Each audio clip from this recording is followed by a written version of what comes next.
America की धमकी अब भारत पर असर नहीं डालती।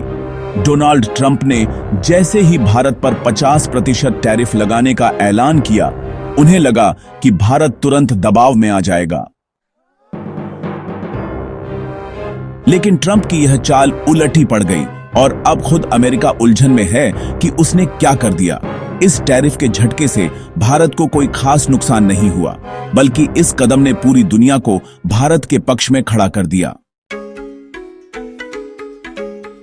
सबसे बड़ा चौंकाने वाला मोड़ तब आया जब अमेरिका का सबसे नजदीकी दोस्त इजराइल, जो हमेशा वॉशिंगटन के साथ खड़ा रहा है, इस बार ट्रंप को झटका देते हुए खुलेआम भारत के समर्थन में उतर आया।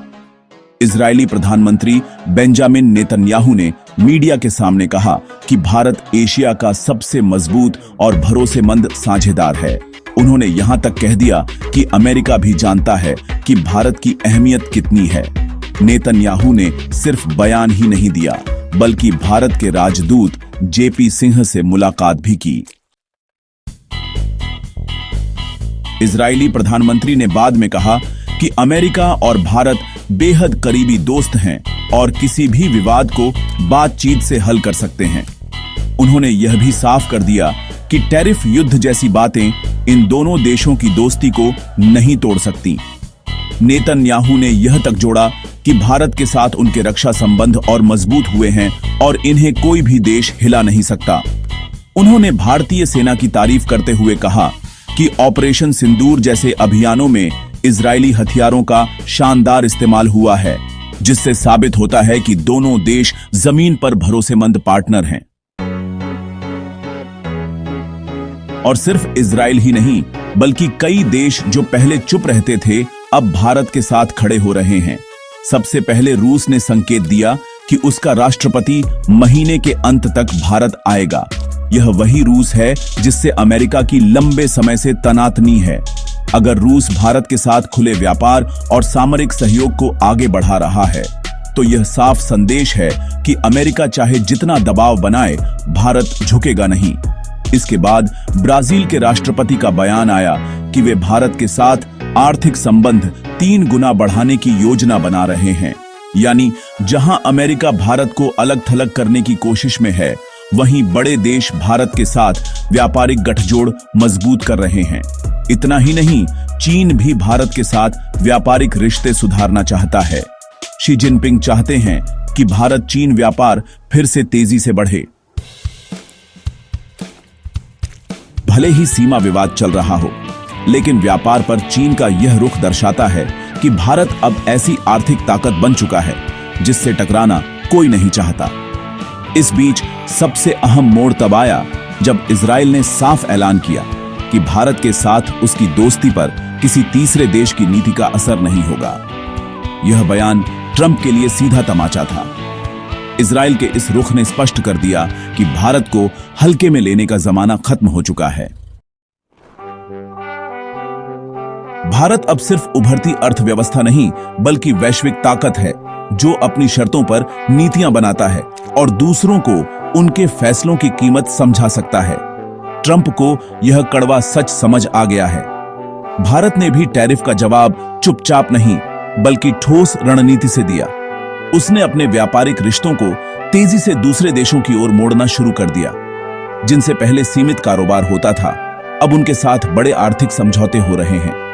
ट्रंप की टैरिफ धमकी के बाद यह बदलाव और तेज हुआ। इजराइल का ताजा बयान भारत को वैश्विक कूटनीति में और ऊपर ले गया है। अब भारत एक ऐसा मोर्चा है जिसके साथ खड़ा होना मतलब अमेरिका को चुनौती देना है, और यह बात वॉशिंगटन के लिए परेशानी है। नेतन्याहू की गर्मजोशी भरी मुलाकात ट्रंप के लिए संकेत थी कि अमेरिका की हरकतें उसके अपने दोस्तों को भी मंजूर नहीं हैं। यह मीटिंग सिर्फ औपचारिकता नहीं, बल्कि संदेश थी कि भारत अकेला नहीं और अमेरिका जैसी ताकत भी उसे अलग थलग नहीं कर सकती। नेतन्याहू ने न सिर्फ भारत की तारीफ की, बल्कि यह भी बताया कि रक्षा और तकनीकी सहयोग अब पहले से कहीं गहरा है। भारत में इजरायली तकनीक का इस्तेमाल तेजी से बढ़ रहा है और भविष्य में यह साझेदारी और मजबूत होगी। अमेरिका इस समय पाकिस्तान से रिश्ते सुधारने की कोशिश कर रहा है, लेकिन वह भूल रहा है कि पाकिस्तान की वैश्विक साख खत्म हो चुकी है। वहीं भारत, जिसके खिलाफ टैरिफ का हथियार इस्तेमाल हुआ, आज दुनिया की ताकतवर राष्ट्रों के समर्थन में खड़ा है। भारत की विदेश नीति अपने शिखर पर है, चाहे वह G20 की अध्यक्षता हो, ब्रिक्स में नेतृत्व या क्वाड जैसे मंचों पर भूमिका। ट्रंप के टैरिफ ने भारत की मजबूती को और स्पष्ट कर दिया। अब सवाल टैरिफ लगाने का नहीं, बल्कि इस बात का है कि भारत और सशक्त होकर उभरा है। इजराइल का खुला समर्थन, रूस ब्राजील के प्रस्ताव, चीन का बदला रुख, ये सब नई वैश्विक व्यवस्था के संकेत हैं, जिसमें भारत निर्णायक भूमिका में है। ट्रंप अगर सोचते हैं कि टैरिफ से भारत झुक जाएगा, तो यह उनकी भूल है। उनकी चाल नाकाम हुई और अमेरिका की कूटनीति सवालों में है। भारत पहले से ज्यादा ताकतवर, आत्मनिर्भर और समर्थकों से घिरा आगे बढ़ रहा है। अब तस्वीर साफ है, भारत के खिलाफ जाने वाला अकेला पड़ेगा। ट्रंप के टैरिफ के पीछे असली मकसद आर्थिक दबाव नहीं, बल्कि भारत को ब्रिक्स और ग्लोबल साउथ से अलग करना था। अमेरिका को डर था कि अगर भारत, चीन और रूस के साथ मिलकर डॉलर को चुनौती देता रहा, तो अमेरिकी अर्थव्यवस्था पर चोट पहुंचेगी। इसलिए ट्रंप ने टैरिफ से सबक सिखाने की कोशिश की।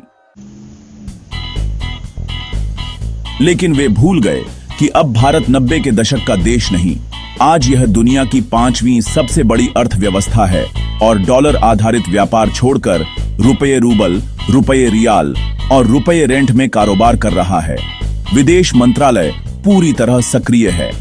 टैरिफ युद्ध के बाद भारत ने अमेरिका को कूटनीतिक घेरे में लेने की योजना बनाई और उन देशों से तेजी से डील की जो अमेरिका से नाराज या भारत को बड़ा बाजार मानते हैं। अफ्रीकी देशों के साथ व्यापार तेज हो रहा है। दक्षिण अफ्रीका, नाइजीरिया, केन्या जैसे देश टेक्नोलॉजी और स्वास्थ्य में साझेदारी कर रहे हैं। भारत अब उपभोक्ता ही नहीं, बल्कि आपूर्ति श्रृंखला का विकल्प है। यूरोप की प्रतिक्रिया भी दिलचस्प रही। फ्रांस ने राफेल और एटॉमिक पनडुब्बी पर चर्चा तेज की।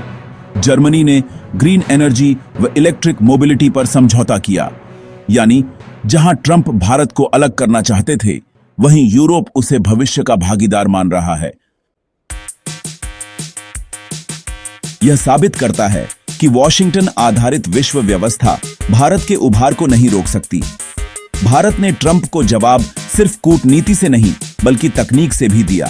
सेमीकंडक्टर मिशन, डिजिटल रूपी और ONDC जैसे प्रोजेक्ट से दुनिया भारत को इनोवेशन हब मान रही है। जहां अमेरिका चीन की तकनीक से डरता है, वहीं भारत को वह टेक्नो डेमोक्रेसी के रूप में देखता है। अपनी राय नीचे कमेंट में जरूर बताएं। वीडियो को लाइक, सब्सक्राइब और अपने दोस्तों तक जरूर शेयर करें। जय हिंद, वंदे मातरम।